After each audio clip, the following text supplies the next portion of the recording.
नमस्कार, मैं हूँ आपके साथ आरती। नववर्ष की पावन बेला में है यही शुभ संदेश। हर दिन आए आपके जीवन में लेकर खुशियाँ विशेष। नववर्ष 2021 की समय जगत समूह की ओर से आप सभी को हार्दिक हार्दिक शुभकामनाएं। कटनी आज दिनांक जनजाति के राष्ट्रीय अध्यक्ष लालजी आर्के द्वारा आज कटनी वर्गवा स्थित भारतीय जनता पार्टी कार्यालय में अनुसूचित जनजाति के प्रमुख जन संगोष्ठी आयोजित की गई, जिसमें सैकड़ों कार्यकर्ता उकथाल में खचाखच भरे थे। जिसमें उपस्थित कार्यकर्ताओं को संबोधित करते हुए एससी के शैक्षणिक सशक्तिकरण के लिए सबसे बड़ी योजना की जानकारी दी गई, जिसमें बताया गया कि कक्षा 11वीं से शुरू होने वाले सभी पाठ्यक्रमों में 60 साल छात्रवृत्ति की चर्चा पर बात हुई और पूर्व अनुपात जो 2013-14 17% हो गया था, जो बढ़कर 2018-19 में 23% हो गया।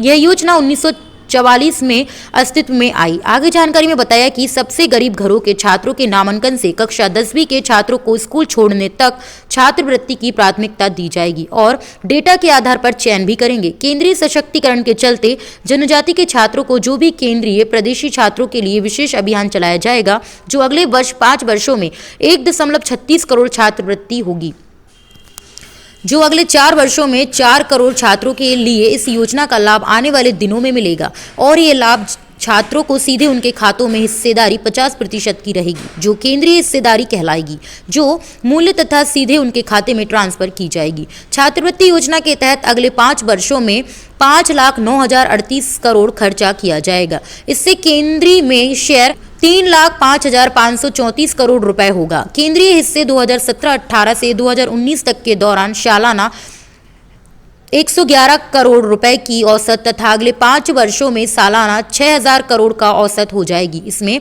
इस उद्बोधन के चलते हमारे देश के प्रधानमंत्री माननीय नरेंद्र मोदी जी इस योजना को लाए हैं, पूरे भारत में इसको पहुंचा रहे हैं ताकि हर जनजाति के छात्रों को इसका लाभ ज्यादा से ज्यादा मिल सके।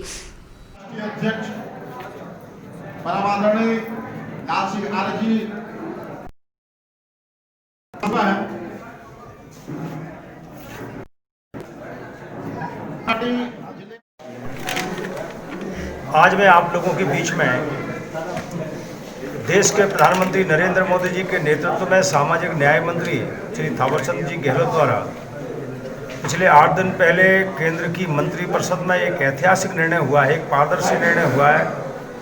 एससी के 11वीं कक्षा से ऊपर वाले जो बच्चे पढ़ते हैं उनके लिए एक सुरक्षा कवच दिया है। 1944 से 11वीं कक्षा से ऊपर के बच्चों को छात्रवृत्ति देने का कार्यक्रम चल रहा था। आज़ादी के बाद तक केवल 1100 करोड़ रुपए ही उस छात्रवृत्ति पर खर्च होता था, यानी कि 60 लाख बच्चों को छात्रवृत्ति मिलती थी।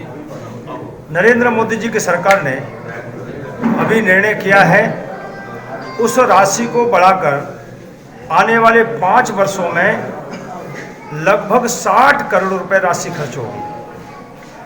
उसमें 60% हिस्सा केंद्र का होगा, 40% हिस्सा प्रदेश की सरकार का होगा। 60% हिस्सा यानी कि 35,000 करोड़ रुपए आने वाले 5 वर्षों में केंद्र सरकार खर्च करेगी और आने वाले 5 वर्षों में 5% की राशि की वृद्धि केंद्र सरकार अपनी राशि में करेगी। इससे अनुसूचित जाति के पोस्ट मैट्रिक के जो बच्चे हैं उनको लगभग 4 करोड़ बच्चों को इसका लाभ होगा, यानी कि 60 लाख से बढ़कर 4 करोड़ होंगे। 1 करोड़ 36 लाख बच्चे या तो विद्यालय छोड़ गए हैं, ऐसे बच्चों को पुनः कक्षा 11वीं से ऊपर की कक्षाओं में प्रवेश दिलाने का सरकार अभियान चलाएगी।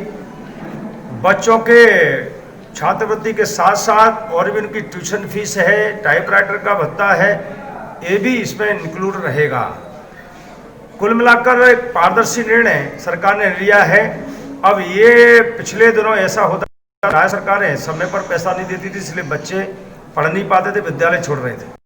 अब केंद्र सरकार ने तय कर दिया है कि रजिस्ट्रेशन प्रदेश की सरकार तय करेगी, उनके खाते खोलेगी, सबसे पहले प्रदेश की सरकार पैसे डालेगी और समय पर ही एक क्लिक करके केंद्र सरकार भी डीबीटी के माध्यम से बच्चों के खाते में पैसा डालने का काम करेगी। तो बीच का बिचौलिया भी कोई नहीं होगा। श्रीमान जी, एक मिनट, पैसा समय पर बच्चों को पहुंचेगा, समय पर वो किताब खरीद पाएंगे, पढ़ने के साधन खरीद पाएंगे। इस कारण से उनकी शिक्षा की गुणवत्ता में बढ़ोतरी होगी, उनके जीवन में बढ़ोतरी होगी, कॉन्फिडेंस लेवल उनका वो बढ़ेगा।